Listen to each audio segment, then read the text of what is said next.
तक 30 साल लगातार जंग रही थी उधर। उस जंग के बाद यूरोप में रहने वाले लोगों ने एक मुआहदा किया जिसे कहते हैं ट्रीटी ऑफ वेस्टफेलिया, और उसने बुनियाद रखी मॉडर्न नेशन स्टेट सिस्टम की।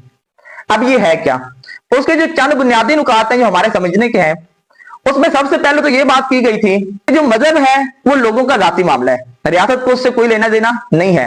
चाहे कोई मुसलमान है, चाहे कोई ईसाई है या कोई यहूदी है, चाहे जो शख्स जिस मर्जी मसलक से तल्लक रखता है, जिस मर्जी मजहब से तल्लक रखता है, रियासत का उससे कोई लेना देना नहीं है।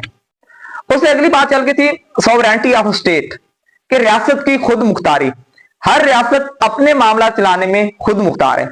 फॉर एग्जाम्पल इंडिया वो अपने लोगों के लिए भी पॉलिसी बनाता है या फिर ऐसी पॉलिसी बनाता है कि जो वहां बसने वाले मुसलमानों के खिलाफ है, तो कोई दूसरा मुस्लिम कंट्री इंडिया की पॉलिसी के अंदर मुदाखलत नहीं कर सकता। यह है हर रियासत की अपनी खुद मुख्तारी। और इसी मॉडर्न नेशन स्टेट सिस्टम से आगे चल के इस नए कंसेप्ट ने जन्म लिया, वो था नेशनल इंटरेस्ट, हर कौम का अपना जाती मफाद। अब ये जो मुल्की मफाद है ये इस हद तक गहरा हो गया कि हर मुल्क अपने मफाद को तरजीह देगा और दूसरे मुल्कों का उसमें नुकसान है या फायदा है, किसी को इसे कोई गर्ज नहीं है। अब अल्लामा मोहम्मद इकबाल इसको क्यों गलत समझते हैं? अब अल्लामा मोहम्मद इकबाल का यह ख्याल था कि मुसलमानों के लिए जो बात सबसे ज्यादा मुकद्दम होनी चाहिए, जिसे मुसलमानों को प्रायोरिटी देनी चाहिए, वो है मुसलमानों का अपना दीन इस्लाम। अल्लामा मोहम्मद इकबाल के मुताबिक